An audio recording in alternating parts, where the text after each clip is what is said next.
Sir ಹಾಂ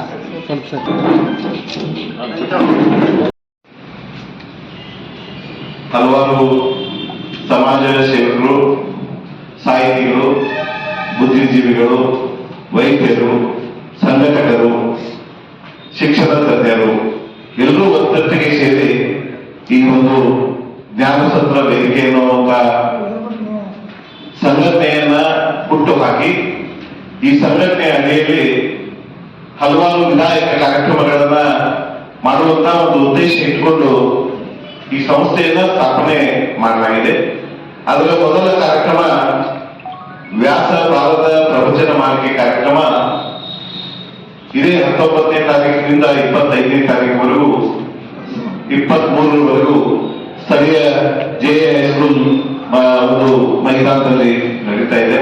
ಈ ಕುರಿತು ಪತ್ರಿಕಾಗೋಷ್ಠಿಗೆ ಬಹಳಷ್ಟು ನಿನ್ನಿನ ದಿನ ತಡರಾತ್ರಿ ತಿಳಿಸಿದ್ರು ಸಹಿತ ಇಷ್ಟೊಂದು ದೊಡ್ಡ ಸಂಖ್ಯೆಯಲ್ಲಿ ಆಗಮಿಸಿ ನಮ್ಮೆಲ್ಲ ಕಾರ್ಯಕ್ರಮಗಳಿಗೆ ಬೆನ್ನೆಲುಬಾಗಿ ನಿಂತ್ಕೊಂಡು ಪ್ರತಿಯೊಂದು ಕಾರ್ಯಕ್ರಮಗಳಿಗೆ ತಾವು ಸಹಾಯ ಸಹಕಾರ ಮಾಡ್ತಾ ಇರೋದನ್ನ ನಾವು ಸ್ಮರಿಸಿಕೊಂಡು ಈ ಕಾರ್ಯಕ್ರಮಕ್ಕೆ ಆಗಮಿಸಿದ ಸುದ್ದಿ ಮಾಧ್ಯಮದ ಎಲ್ಲ ಸ್ನೇಹಿತರನ್ನ ನಾನು ಮೊದಲಿಗೆ ಈ ಕಾರ್ಯಕ್ರಮಕ್ಕೆ ಎಲ್ಲರೂ ಕೈ ಜೋಡಿಸಿ ಈ ರೀತಿ ಕಾರ್ಯಕ್ರಮ ಮಾಡಿ ಅವ್ರು ಯಾವುದಾದ್ರೂ ಕಾರ್ಯಕ್ರಮ ಬೇರೆ ರೀತಿ ಮಾಡ್ತಾರೆ ಅದಕ್ಕೆ ನಾವೆಲ್ಲರೂ ಕೂಡ ಸಹಕಾರ ಕೊಡ್ತೀವಿ. ಈ ರೀತಿ ಒಂದು ಕಾರ್ಯಕ್ರಮದ ಆಯೋಜನೆ ಮಾಡಿದ್ದೀವಿ. ನಾಳೆ 19ರಿಂದ 23 ಮೊದಲೇ ಕಾರ್ಯಕ್ರಮ. ನಮ್ಮ ಅಪೇಕ್ಷೆ ಇದೆ ಇದರಲ್ಲಿ ಹೆಚ್ಚು ತರುಣರು ಭಾಗವಹಿಸಬೇಕು.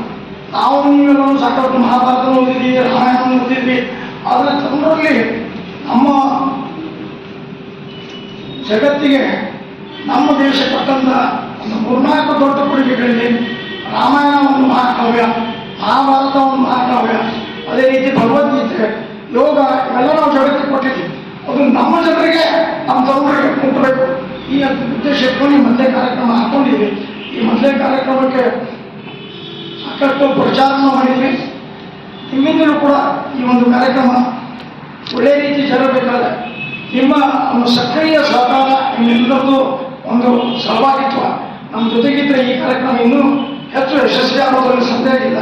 ಅದಕ್ಕೋಸ್ಕರ ಇವತ್ತು ಒಂದು ತಿಳಿದಿದ್ವಿ. ಈಗ ನಾವು ಮಾತಾಡಿದ ಅರವಿಂದ್ರ ಅವರ ಮಹಾಕಾವ್ಯ ಸಾವಿತ್ರಿ ಬಗ್ಗೆ ಮಾಡಿರ್ತೀವಿ, ಕಾಲಾನುಕ್ರಮದಲ್ಲಿ ಅದಾಗ್ತದೆ. ಒಂದು ಸಾಂಸ್ಕೃತಿಕವಾಗಿ ಗಟ್ಟಿಗೊಳಿಸುವ ಅಥಣಿಯನ್ನು ಗಟ್ಟಿಗೊಳಿಸುವ ಅಥಣಿಯ ಜ್ಞಾನ ಪ್ರಿಯರಿಗೆ ಒಂದು ಗಟ್ಟಿಗೊಳಿಸುವಂಥ ಕೆಲಸದಲ್ಲಿ ನಾವು ತೊಡಗಿಕೊಂಡಿದ್ದೀವಿ. ಅದಕ್ಕೆ ನಿಮ್ಮೆಲ್ಲರ ಸಹಕಾರ ಬೇಕು ಅನ್ನೋ ವಿದ್ವಾಂಸರಾದಂಥ ಜಗದೀಶ್ ಶರ್ಮಾ ಸುಲಭವಾಗಿ ಸಿಗುವ ಲೇಖಕ ಅಥವಾ ಉಪನ್ಯಾಸಕ ಅಲ್ಲ ಅವರು. ನಮಗೆ ಪ್ರಶ್ನೆ ಸಿಕ್ಕಿದ್ದಾರೆ 5 ದಿನ ಮಾತ್ರ. ಆಕ್ಚುಲಿ 7 ದಿನ ಮಾಡೋಕ್ಕೆ ಪಡೆದ್ರೆ ಅವ್ರಿಗೆ ಕಾಲಾವಕಾಶ ಸಿಗಲಿಲ್ಲ.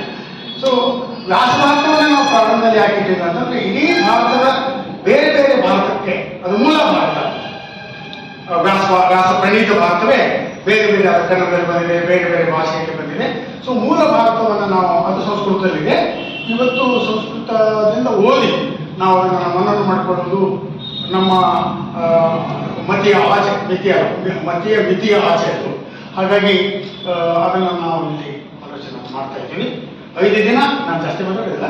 5 ದಿನ ದಯವಿಟ್ಟು ತಾವೆಲ್ಲರೂ ಬರಬೇಕು, ಭಾಗವಹಿಸಬೇಕು, ಈ ರಸಾನುಭವವನ್ನು ಅನುಭವಿಸಬೇಕು ಅಂತ ಹೇಳ್ತಾ ಎಲ್ಲರಿಗೂ